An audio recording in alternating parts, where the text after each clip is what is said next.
mashujaa wetu, oh mashujaa wetu.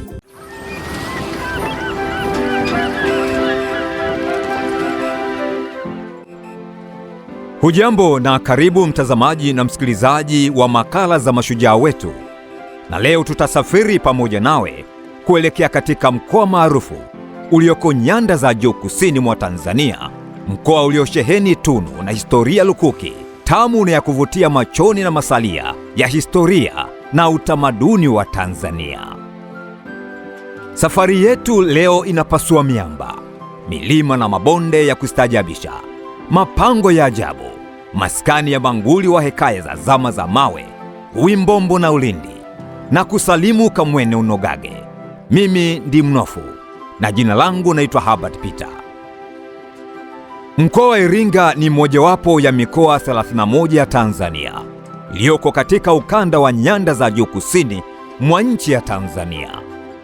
Mkoa huu unajulikana kwa hali ya hewa ya baridi na uzalishaji mkubwa wa mazao ya chakula pamoja na biashara kama vile mahindi, maharage pamoja na chai. Pia Iringa ni lango kuu la hifadhi ya taifa ya Ruaha, mojawapo ya hifadhi kubwa na maarufu zaidi nchini Tanzania. Hadi kufikia mwaka 2012, mkoa wa Iringa ulikuwa na eneo lenye ukubwa jumla ya kilomita za eneo 58,936. Wastani wa 74% ya eneo hili linafaa kabisa kwa shughuli za kilimo, ambalo ni sawa na kilomita za eneo 43,935. Tangu mwaka 2012, wilaya 3 za kusini zimetengwa na Iringa na kuwa mkoa mpya, mkoa wa Njombe.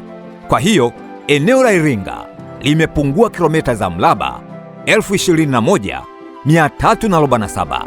Eneo linalobaki la kilomita za eneo 15,000 ni eneo la maji, hifadhi ya mbuga za wanyama, milima na misitu. Katika safari hii leo tumekuja kukutana na binti Semamba Makinda, nguli na mwanamke aliyejizolea umaarufu mkubwa zaidi katika uga wa siasa na utawala nchini Tanzania. Anne Semamba Makinda alizaliwa Julai 26 ya mwaka 1949 mkoani Njombe. Zamani za kale ilijulikana kama Iringa kabla ya kutenganishwa. Baba yake alikuwa mkuu wa mkoa aliyefanya kazi katika utawala wa Mwalimu Julius Kambarage Nyerere. Kwa hiyo Makinda alikulia katika malezi ya watu wa daraja la kati au juu, tofauti na Watanzania wengi wa wakati huo.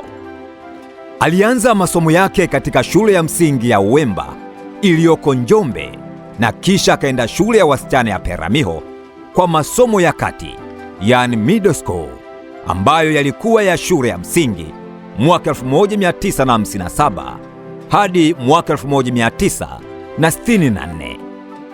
Makinda alijiunga kidato cha kwanza mpaka kidato cha 4 katika shule ya sekondari ya wasichana iliyopo Masasi katika mkoa wa Mtwara mwaka 1965 hadi mwaka 1968.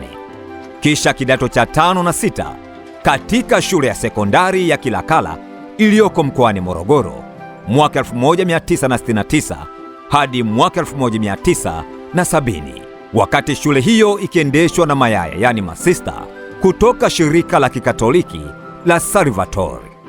Wakati alipokuwa shule ya msingi, alikuwa mwanachama wa umoja wa vijana wa TANU, na alipokuwa akisoma sekondari wilayani Masasi, alikuwa mwenyekiti wa tawi la vijana la TANU na pia kiongozi wa wanafunzi kwa ujumla.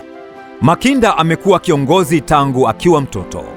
Baada ya masomo yake ya sekondari, Makinda alijiunga na taasisi ya maendeleo na usimamizi ya Mzumbe IDM, ambacho kwa sasa kinajulikana kama Chuo Kikuu cha Mzumbe, ambapo alihitimu stashahada ya juu ya uhasibu mwaka 1971 hadi mwaka 1975. Alipohitimu Mzumbe, Makinda aliajiriwa na shirika la ukaguzi Tanzania TAP, na alikuwa kwenye uangalizi kabla ya kupewa mkataba wa muda mrefu, ndipo alipoamua kujiunga katika siasa za kitaifa. Pamoja na kuanza harakati za siasa, Makinda bado alijiunga katika taasisi ya usimamizi wa fedha ya Dar es Salaam IFM na kuchukua kozi ya awali ya CPA mwaka 1975 hadi mwaka 1976, na hadi leo yeye ni mhasibu aliyeidhinishwa na kusajiliwa kisheria. Makinda ana rekodi nzito ya kisiasa nchini Tanzania, huenda kuzidi wanawake wengine wengi tu. Alianza ubunge akiwa na umri mdogo zaidi, umri wa miaka 26 tu. Hii ilikuwa ni mwaka 1975, na alipata fursa hii kupitia kundi la vijana wa Chama cha Mapinduzi CCM, na ilikuwa ni lile bunge ambalo pia kina Samuel Sita waliingia, huku Anne Makinda akiwa ndiye mbunge mwenye umri mdogo zaidi kuliko wabunge wengine. Kazi ya kwanza nilipochaguliwa, na tuligombania na watu wazima sana, na watu wakawa wananiambia, wewe bwana, watu usipopata leo si bado wewe kijana? Nikasema ndio, lakini mimi nikawa surprise, nikapita. Wakati Makinda anajiunga na siasa za kitaifa, ilimpasa kuacha kazi katika shirika la ukaguzi Tanzania TEL. Aliacha mshahara ambao ulikuwa mkubwa zaidi mara kadhaa kuliko ule aliokuwa akiupokea bungeni. Alikuwa mbunge wa kawaida kwa miaka 8 kabla ya kuteuliwa kwa waziri wa nchi, ofisi ya waziri mkuu na makamu wa kwanza wa rais, akiwa anasimamia masuala ya sera pamoja na udhibiti wa majanga mwaka 1983 akiwa na umri wa miaka 31. Makinda alikuwa waziri wa nchi huku akibadilishiwa majukumu mara kwa mara, ikiwamo kushughulikia masuala ya muungano, uratibu wa serikali kuu, hadi mwaka 1990 alipewa tena nafasi ya ubunge ndani ya CCM baada ya uchaguzi wa mwaka 1990 na Rais Ali Hassan Mwinyi kwa mara nyingine akamteua kwa waziri wa maendeleo ya jamii, jinsia na watoto. Aliongoza wizara hiyo hadi mwaka 1995 alipoamua kuchukua fomu ya ubunge wa jukwaani kupambana na wanaume ambao wamezoea kuwa wanawake ni watu wa kupewa. Makinda awamu hii alisema hatosubiri kupewa tena nafasi hiyo. Katika uchaguzi mkuu wa mwaka 1995, Makinda alipambana na mgombea wa NCCR Mageuzi, Dr. Herman Ndembelwa Ngunangwa, mwenye elimu ya PhD, kwa sasa akiwa ni marehemu. Dr. Ngunangwa huyu ni yule yule aliyekuwa mbunge wa jimbo hilo la Njombe Kusini mwaka 1990 hadi mwaka 1995 kupitia Chama cha Mapinduzi CCM, na alikuwa mmoja wa wabunge maarufu wa G55 ama G55 walioongozwa na kina Njelu Kasaka. Makinda alipata asilimia 49.6 ya kura zote dhidi ya asilimia 48.5 za Ngunangwa wakati anaendelea na ubunge. Pia aliteuliwa na Rais Mkapa kuwa mkuu wa mkoa wa Ruvuma mwaka 1995 hadi mwaka 2000, na katika uchaguzi mkuu wa mwaka 2000 alishinda ubunge wa Njombe Kusini kwa mara ya pili, na ndani ya bunge akapewa jukumu la kuongoza kamati ya kudumu ya bunge ya maliasili, mazingira na kupambana na umaskini. Mwaka 2005 alishinda kwa mara ya tatu akipata asilimia 83.3 dhidi ya Martin Juju Danda wa Chadema aliyepata asilimia 15.6. Makinda alichaguliwa kuwa naibu spika wa bunge la Jamhuri la Muungano wa Tanzania. Akadumu kwenye nafasi hiyo hadi mwaka 2010. Mwaka 2010 aligombea tena ubunge Njombe Kusini na kupita bila kupingwa, na alipowasili Dodoma ndipo akachaguliwa kuwa spika wa bunge la Muungano. Kwenye uchaguzi wa spika, Makinda alipata kura 265 dhidi ya kura 53 za Mabele Marando wa Chadema, ambapo kura 9 tu ziliharibika. Makinda ana rekodi nyingi ambazo zimemtofautisha na wanawake wengi. Ni mwanamke pekee au mmoja wa wanawake wachache sana ambaye amekuwa mbunge kwa rekodi ya umri mdogo wa miaka 26 tu hapa nchini Tanzania.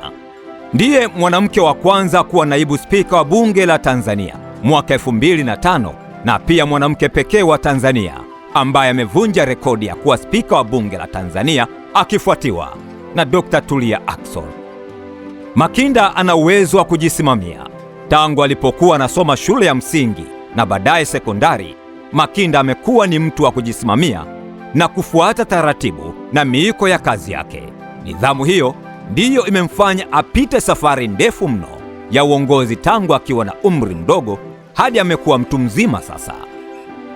Makinda ni mtulivu na ana uwezo mkubwa wa kiuongozi. Katika safari yake ya miaka zaidi ya 35 katika uongozi wa nchi, amesimamia kila jambo alilopewa na hakuwahi kuhusika na mambo yenye madhara ya kiuongozi. Yeye ni mtu wa kujikita zaidi katika lile ambalo ameelekezwa na kulisimamia pia.